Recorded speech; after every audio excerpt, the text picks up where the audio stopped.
বিএনপির vice chairman ও সাবেক মন্ত্রী আব্দুল্লাহ আল নোমানের মৃত্যুতে যে শূন্যতা তৈরি হয়েছে তা পূরণ হওয়ার নয় বলে মনে করেন বিএনপি মহাসচিব মির্জা ফখরুল ইসলাম আলমগীর।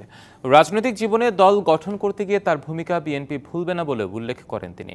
ভোরে রাজধানীর একটি বেসরকারি হাসপাতালে মারা যান বিএনপির এই জ্যেষ্ঠ রাজনীতিবিদ। খবর পেয়ে দ্রুতই তার বাসভবনে পৌঁছান দলের বাকি সিনিয়র নেতারা। বাদ জোহর তার প্রথম জানাজা ধানমন্ডিতে তার নিজ বাসা সংলগ্ন ইকতা মসজিদে এবং দ্বিতীয় জানাজা হবে জাতীয় সংসদ ভবনের দক্ষিণ প্লাজায়। আর তৃতীয় জানাজা অনুষ্ঠিত হবে রাজধানীর নয়াপল্টনে বিএনপির দলীয় কার্যালয়ে। আগামীকাল চট্টগ্রামের রাউজানে শেষ জানাজা অনুষ্ঠিত হওয়ার কথা রয়েছে। 1991 সালে চট্টগ্রামের কোতোয়ালি থেকে প্রথম সংসদ সদস্য নির্বাচিত হন বর্ষিয়ান এই রাজনীতিবিদ।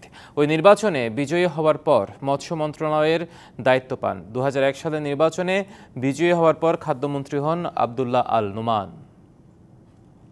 আব্দুল্লাহ আল নোমান এর অবদান এই বাংলাদেশের মানুষ কখনোই ভুলবে না। আব্দুল্লাহ আল নোমান সাহেবের চলে যাওয়াটা এটা বাংলাদেশের রাজনীতিতে একটা বিরাট শূন্যতা সৃষ্টি করবে। বাদ আসর জানাজা হবে, প্রথমে 2:30টায় হবে পার্লামেন্টে, তারপরে বাদ আসর আমরা পার্টি অফিসে হবে, আর চট্টগ্রামের পরবর্তীতে হবে।